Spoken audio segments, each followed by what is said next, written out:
Hello everyone, welcome back to our channel. ప్రతి ఒక్కరికి లైఫ్‌లో మంచి స్థాయిలో ఉండే ఉద్యోగం చేయాలని ఉంటుంది. అలాంటి వాళ్ళు ఈ నోటిఫికేషన్‌కి తప్పకుండా అప్లికేషన్ చేసుకోండి. ఆంధ్రప్రదేశ్ అండ్ తెలంగాణకు సంబంధించిన నిరుద్యోగ యువత ఎవరైనా గూడా ఈ నోటిఫికేషన్‌కి ఎలిజిబుల్. ఒకవేళ మీరు సెలెక్ట్ అవుతే ఇనిషియల్‌గా మంత్లీ సాలరీనే 85,000 వరకైతే రావడం జరుగుతది. మంచి గౌరవంతో అధికారి స్థాయి ఉద్యోగాలనైతే రిక్రూట్ జేయడం కోసం అఫీషియల్‌గా నోటిఫికేషన్ అయితే రిలీజ్ కావడం జరిగింది. ఫ్రెండ్స్, ఈ నోటిఫికేషన్ సంబంధించిన ఈచ్ అండ్ ఎవ్రీ డీటెయిల్, అర్హతలేంటి, అప్లికేషన్ ప్రాసెస్ ఏంటి, వయస్సు ఏంటి, ఫీజ్ ఏంటి, ఏమేం పోస్టులున్నాయి, క్యాస్ట్‌ల వారీగా వేకెన్సీ ఏంటన్నది ఎవ్రీథింగ్ ఎక్స్‌ప్లెయిన్ చేస్తాను. వీడియోని ఎక్కడా స్కిప్ చేయకుండా మీకోసం చెప్పే ఈ ఉద్యోగాల కోసం వీడియోని చివరిదాకా చూడండి. అప్పుడు మీకేమైనా డౌట్ ఉన్నట్లయితే కింద కామెంట్ సెక్షన్‌లో అయితే కామెంట్ చేయండి. ఫ్రెండ్స్, చాలామంది వీడియో చూసి అప్లికేషన్ చేస్తున్నట్టున్నారు. కాకపోతే ఒక చిన్న లైక్ చేయండి. మీరిచ్చే ఒక చిన్న లైక్ వల్ల ఈ వీడియో చాలామందికి రీచ్ అవుతుంది. అండ్ చాలామందికి షేర్ అవుతుంది. అండ్ మాకు కూడా ఎంకరేజింగ్‌గా ఉంటుంది. అండ్ లైక్ చేసి వెళ్ళిపోకండి. వీడియోని వీలైనంత వరకు షేర్ చేయండి. మీ ఫ్రెండ్స్‌కి గానీ, మీ వాట్సాప్ స్టేటస్ గానీ, మీ వాట్సాప్ గ్రూప్‌లలో గానీ షేర్ చేయండి. సో దట్ ఎక్కువ మందికి ఇన్ఫర్మేషన్ అయితే పాస్ అవుతుంది. డిస్క్రిప్షన్‌లో దీనికి సంబంధించిన apply link, notification PDF, Telegram link, Telegram channel link ఇస్తానండి. జాయిన్ అవ్వండి. అక్కడ మీకు కావాల్సిన నోటిఫికేషన్ పీడిఎఫ్స్, బుక్స్ పీడిఎఫ్స్ అయితే ప్రొవైడ్ చేస్తాను. ఫ్రెండ్స్, మనకు ఈ నోటిఫికేషన్‌కి అప్లికేషన్ చేసుకోవడానికి లాస్ట్ డేట్ వచ్చేసరికి 14థ్, ఓకేనా? 14థ్ జనవరి 2024 వరకైతే అవకాశం ఇచ్చారు. సో 2024 వరకైతే అవకాశం ఇచ్చారు. మీరు ఆన్‌లైన్‌లో ఈ ఉద్యోగాలకైతే అప్లికేషన్ అయితే చేసుకోవచ్చు. ఫ్రెండ్స్, ఇది మీకు రిమైండర్ వీడియో అని చెప్పుకోవచ్చు. సో మనకు ఈ నోటిఫికేషన్ వచ్చేసరికి council of scientific and industrial research నుంచి రావడం జరిగింది. Department of science and industrial research, government of India, ministry of science and technology నుంచి మనకు ఈ నోటిఫికేషన్ అయితే రిలీజ్ చేశారు. ఫ్రెండ్స్, మనకు ఈ రిక్రూట్మెంట్ పేరు వచ్చేసరికి combined administrative services examination CASE 2023. So ఈ రిక్రూట్మెంట్ ద్వారా మనకు section officer and assistant section officer ఉద్యోగాలను అయితే రిక్రూట్ చేయడం జరుగుతుంది. సో ఈ రిక్రూట్మెంట్లో 444 ఉద్యోగాలను అయితే మనకు రిక్రూట్ చేస్తున్నారు. సో మనకు స్టేజ్ 1 ఎగ్జామినేషన్ వచ్చేసరికి ఫిబ్రవరిలో ఉంటుంది.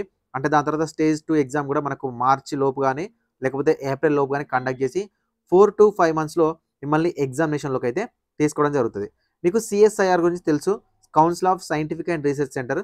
సో దీని నుంచి మనకి రిక్రూట్మెంట్ నోటిఫికేషన్ ఇచ్చారు. ఈ రిక్రూట్మెంట్‌లో సెక్షన్ ఆఫీసర్ ఉద్యోగాలు 76 ఉన్నాయండి. ఇది group B gazetted.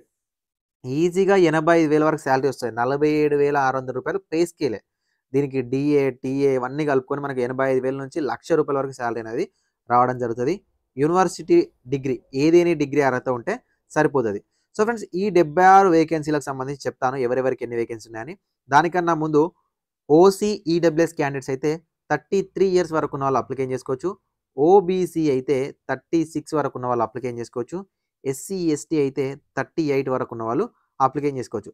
Same age లిమిట్‌తో మీరు అసిస్టెంట్ సెక్షన్ ఆఫీసర్ ఉద్యోగానికి కూడా అప్లికేషన్ చేసుకోవచ్చు. అసిస్టెంట్ సెక్షన్ ఆఫీసర్ ఉద్యోగాలు ఫ్రెండ్స్ 368 ఉద్యోగాలని రిక్రూట్ చేస్తున్నారు.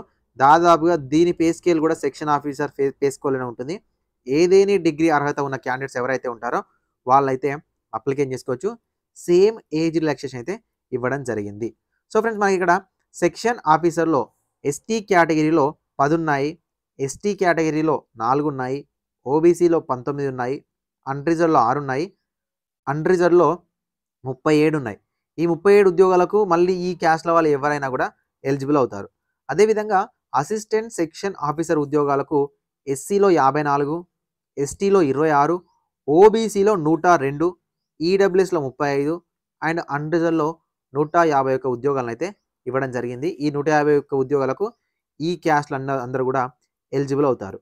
సో ఫ్రెండ్స్, ఈ రిక్రూట్మెంట్‌కి అప్లికేషన్ చేసుకోవాలనుకుంటే ఇంకొక బెనిఫిట్ ఏంటంటే, ఎవరైతే ఉమెన్ గానీ, ఆల్ క్యాస్ట్ ఉమెన్ గానీ, ఎస్సీ గానీ, ఎస్టీ గానీ, ఫిజికల్లీ హ్యాండిక్యాప్డ్ గానీ, ఎక్స్ సర్వీస్ మ్యాన్ గానీ, CSIR క్యాండిడేట్స్ ఎవరైతే ఉంటారో వాళ్ళు ఒక్క రూపాయి కూడా ఫీజ్ అనేది పే చేయాల్సిన అవసరం లేదు. Unreserved, OBC, EWS male candidates ఎవరైతే ఉంటారో వాళ్ళు మాత్రమే ₹500 అనేది మీరు ఇనిషియల్‌గా ఫీజ్ అనేది పే చేయాల్సి ఉంటుంది. సో ఈ రిక్రూట్మెంట్ ప్రాసెస్‌లో మీకు స్కీమ్ ఆఫ్ ద ఎగ్జామినేషన్ అంటే సెలక్షన్ ప్రాసెస్ ఎలా ఉంటుంది అనేది చూద్దాము. సో సెలక్షన్ ప్రాసెస్ సరికి మనకు పేపర్ 1 ఉంటుంది. 150 మార్కులకి కండక్ట్ చేస్తారండి. ఇందులో general awareness and English language సంబంధించి ఉంటుంది. ఇది 2 అవర్స్ కండక్ట్ చేస్తారు. పేపర్ 2 ఉంటుంది. General intelligence, reasoning and mental ability 200 మార్క్స్‌కి ఉంటాయి. అండ్ ఇందులో నెగెటివ్ మార్కింగ్ ఉంటుంది. హాఫ్ మార్క్ మన 0.33 నెగెటివ్ మార్కింగ్ ఉంటుంది. ఇది 2½ అవర్స్ ఉంటుంది. సో, పేపర్ 1, పేపర్ 2 అయిపోయిన తర్వాత మనకు ఇంగ్లీష్ గాని, హిందీ గాని డిస్క్రిప్టివ్ పేపర్ ఉంటుంది. మనకు 150 మార్క్స్‌కి అయితే కండక్ట్ చేస్తారు. ఎవరైతే ఈ యొక్క ఇది క్వాలిఫైయింగ్ నేచర్ ఉంటుంది. ఈ ఫస్ట్ పేపర్, సెకండ్ పేపర్‌లో వచ్చిన మార్కుల ఆధారంగా మిమ్మల్ని ఇంటర్వ్యూకి అయితే పిలవడం జరుగుతది. ఇంటర్వ్యూ అనేది 100 మార్క్స్‌కి సెలెక్ట్ చేస్తారు. సో, ఎవరైతే అసిస్టెంట్ సెక్షన్ ఆఫీసర్‌గా సెలెక్ట్ అవుతారో వాళ్ళందరికీ కూడా కంప్యూటర్ ప్రొఫిషియన్సీ టెస్ట్ అనేది 100 మార్క్స్‌కి అయితే కండక్ట్ చేయడం జరుగుతది. సో, ఫ్రెండ్స్ మనకి ఇక్కడ సెక్షన్ ఆఫీసర్ ఉద్యోగాలకైతేనేమో మనకు జనరల్‌గా వితౌట్ కంప్యూటర్ ప్రొఫిషియన్సీ టెస్ట్ ఉంటుంది. అసిస్టెంట్ సెక్షన్ ఆఫీసర్‌కి అయితేనేమో సీపీటీ కంప్యూటర్ ప్రొఫిషియన్సీ టెస్ట్ అనేది మ్యాండేటరీగా కండక్ట్ చేస్తారు. సో, అన్న మేము అప్లికేషన్ చేసుకున్నాము. వారు చదువుకోవాలి ఇంట్లో కూర్చొని అంటే ఎలా అంటే ఫ్రెండ్స్ మనకు విజన్ అప్డేట్ అని ఓకేనా? విజన్ అప్డేట్ అని ఆన్‌లైన్ కోచింగ్ ఇన్‌స్టిట్యూట్ ఉంది. దానికి సంబంధించిన అప్లికేషన్ లింక్ అనేది డిస్క్రిప్షన్‌లో ఇస్తాను. అది మనకు సంబంధించిందే. సో, ఆ విజన్ అప్డేట్‌లో మీకు లాగిన్ అవ్వగానే మీరు జాబ్స్‌కి గౌట్ జాబ్స్‌కి సంబంధించి సెక్షన్ ఓపెన్ చేసుకోగానే మీకు జాబ్స్ అకాడమీ అని టైల్ ఉంటుంది. ఆ jobs academy title jobs academy classes ఉంటాయి. అందులో మీకు సంబంధించిన కోర్స్ అనేది మీరు చూసుకోవచ్చు. ఫ్రెండ్స్ మాకు ఇక్కడ సిలబస్‌లో ఎక్కడెక్కడ ఇండియన్ హిస్టరీకి ఎక్కడ ఇచ్చాము, కాన్స్టిట్యూషన్ ఆఫ్ ఇండియాకి ఏమి ఇచ్చాము, కరెంట్ అఫైర్స్‌కి ఏమి ఇచ్చాము అని మనకు క్లియర్‌గా ఇచ్చారు. జనరల్ అవేర్‌నెస్‌లో వచ్చేసరికి మనకు చాలా తక్కువ సిలబస్ ఇచ్చారు.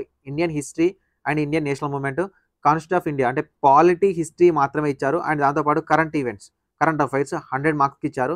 మనకు జియోగ్రఫీ అవన్నీ ఏమి ఇవ్వలేదు.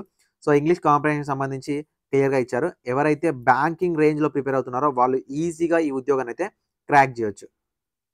సో, మనం ఎకానమీకి సంబంధించి పేపర్ 2లో ఇచ్చాడు. ఎకానమీ గాని, నేషనల్ జియోగ్రఫీ గాని, సో, దానికి సంబంధించి ఎథిక్స్ గాని, దీనికి సంబంధించి మనకు పేపర్ 2లో ఇచ్చాడు. దాని తర్వాత డిస్క్రిప్టివ్ పేపర్ అనేది ఉంటుంది. ఫ్రెండ్స్ మనకి ఈ ఉద్యోగాలకు సంబంధించి 2 తెలుగు రాష్ట్రాలలో కూడా స్టేజ్ 1 ఎగ్జామినేషన్ అనేది హైదరాబాద్ కేంద్రంగా మనకైతే కండక్ట్ చేయబోతున్నారు.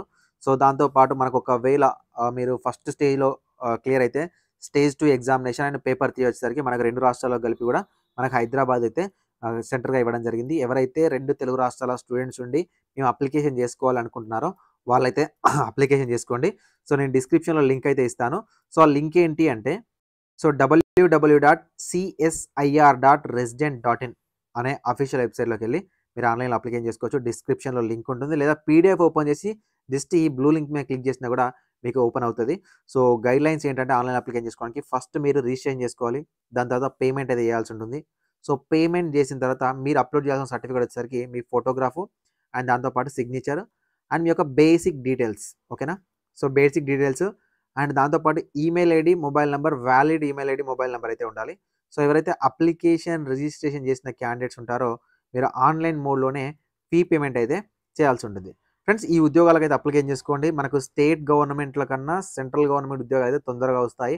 అండ్ ప్రతి వీడియో చెప్తున్నట్టే మీకు ఒకవేళ ప్రిపరేషన్‌లో టైం ఉంటే స్టెనోగ్రఫీ గాని, టైపింగ్ గాని ఖచ్చితంగా నేర్చుకోండి. మీ ఫ్రెండ్స్‌కి కూడా చెప్పడానికైతే ట్రై చేయండి. ఇలాంటి మరింత జాబ్ కంటెంట్ కోసం ఛానెల్‌ని సబ్స్క్రైబ్ చేసుకోండి. ఖాళీగా వెళ్ళకండి. ఒక చిన్న లైక్ అయితే ఇయ్యండి. కామెంట్ సెక్షన్‌లో మీ క్వాలిఫికేషన్ ఏంటని కామెంట్ చేయడం మర్చిపోవద్దు. Thank you so much.